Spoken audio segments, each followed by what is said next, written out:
Would you like to introduce yourself? Dr. Grant Ellis, holder of PhDs in psychology and parapsychology, with a master's in physiology.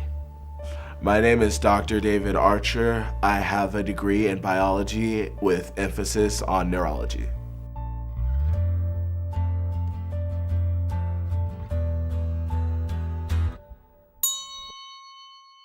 Let me start by saying this. It is extremely likely that a zombie apocalypse or an end of the world scenario featuring zombies could take place. Toxoplasma gondii is this really gnarly brain virus. Toxoplasma gondii can only breed inside the intestines of a cat.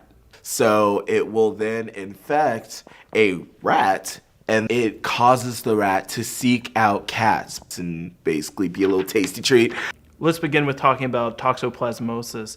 We use such a disease in our rats at our facilities and laboratory testing. Basically, what they tested was the difference between rats without toxoplasmas and rats with it. What they found was that in putting it in a captive situation and dousing things with cat urine, they deducted the fact that, most rats would run from the cat urine, and with the ones that are infected, they look for it again and again and again. They seek out the cat.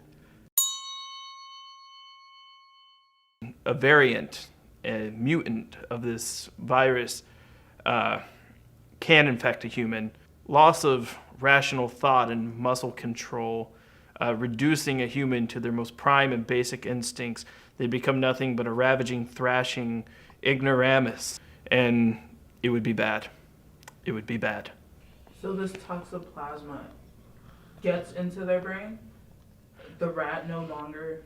The rat is no more. Once the toxoplasmus infects a host, it's lights out.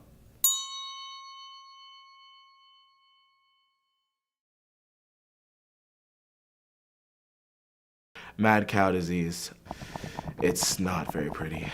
Okay, for instance, this totally and completely gentle creature suddenly becomes infected with mad cow disease. What it does is it infects its cerebral cortex and it goes buck wild. Its aggression skyrockets.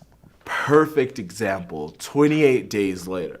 Here you have this normal society, everything's quiet, and with the flip of a switch, you have this virus, this infection that just engulfs everything in its path. Well, it doesn't sound that bad to me either. It didn't sound that bad to me until I heard of Creutzfeldt-Jakob disease. It's a variant of mad cow that would infest a human. There would be muscle spasming, twitching, biting of one's own flesh, and feasting upon human organs. The evolution of the mad cow and a string of the virus that would infect humans, it would just lead to the total downfall of civilization as we know it. It would spread rapidly. It would be airborne. It would also be found in our food. Just relatives shaking hands could cause transmission of this disease. In a few years, you'll notice the nanobot technology where microscopic computers basically can infest a human. It can take over their thoughts and all muscle function.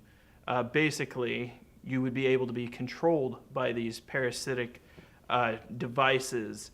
The technology has already been developed. It's already been tested. I personally was involved in several experiments through the use of nanotechnology, and the results were terrifying. Complete reprogramming of the brain. You've reprogrammed a computer before. You've asked a computer to do certain things. Think of the brain of the human brain as an ultimate supercomputer. The nanobots can reprogram this ultimate supercomputer and use it for whatever use it wants. We're talking about complete destruction of human race as we know it.